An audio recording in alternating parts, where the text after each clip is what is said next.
بسم اللہ الرحمن الرحیم۔ حضرات گرامی قدر،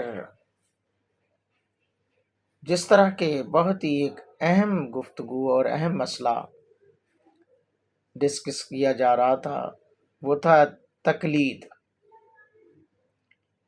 اور اسی مسئلے کے اندر، اسی بات کے اندر بہت ساری چیزیں کھل کر سامنے آ رہی ہیں اور آئیں گی انشاءاللہ آپ کے سامنے۔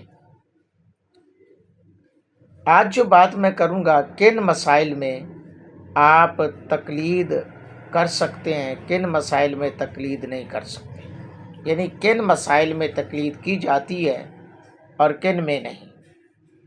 تقلید شرعی میں کچھ تفصیل ہے۔ شرعی مسائل تین طرح کے ہوتے ہیں۔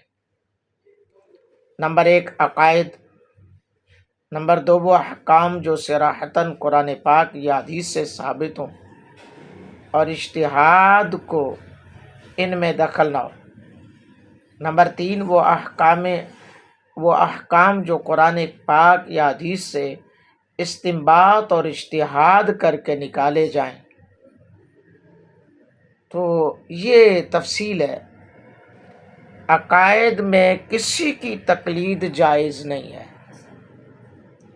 عقائد میں کسی کی تقلید جائز نہیں ہے۔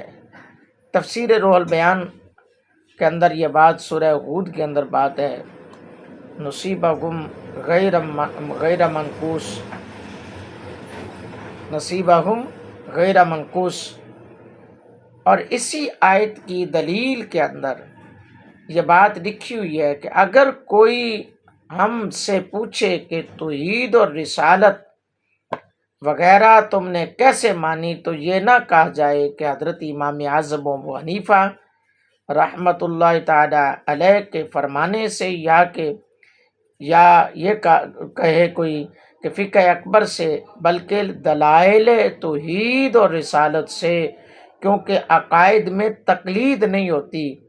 مقدمہ شامی کے اندر یہ بات لکھی ہوئی ہے، اور پھر مقدمہ شامی کے اندر بحث تقلید جو ہے وہ یوں ہے کہ یعنی جن کا ہم اعتقاد رکھتے ہیں فروعی مسائل کے علاوہ، کہ جن کا اعتقاد رکھنا ہر مکلف پر بغیر کسی کی تقلید کے واجب ہے، وہ عقائد وہی ہیں جن پر اہل سنت والجماعت اور اہل سنت اشاعرہ اور ماتریدی یہ ہیں۔ تو نیز تفسیر کبیر کے اندر بھی اس بات کا ذکر ہے کہ تفسیر کبیر میں ہے کہ شرعی احکام میں بھی کسی کی تقلید جائز نہیں ہے۔ شرعی احکام ہے، توحید اور رسالت کے اندر بھی تقلید نہیں ہے کہ جو جی میں تو امام اعظم ابو حنیفہ کی وجہ سے تقلید کرتا ہوں، نہیں۔ اسی طرح احکام شرع میں بھی کسی کی تقلید جائز نہیں ہے۔ وہ کیا ہے؟ 5 نمازیں، نماز کی رکعتیں، 30 روزے، روزوں میں کھانا پینا حرام ہونا، یہ وہ مسائل ہیں جن کا ثبوت نص صراحت ہے۔ اس لیے یہ نہ کہا جائے کہ نمازیں 5 اس لیے ہیں یا روزے 1 ماہ کے اس لیے ہیں کہ فقہ اکبر میں لکھا ہے یا امام اعظم ابو حنیفہ نے فرمایا، بلکہ اس کے لیے قرآن و حدیث سے دلائل دیے جائیں گے۔ اب یعنی یہ بات ذہن نشین کر لینی چاہیے۔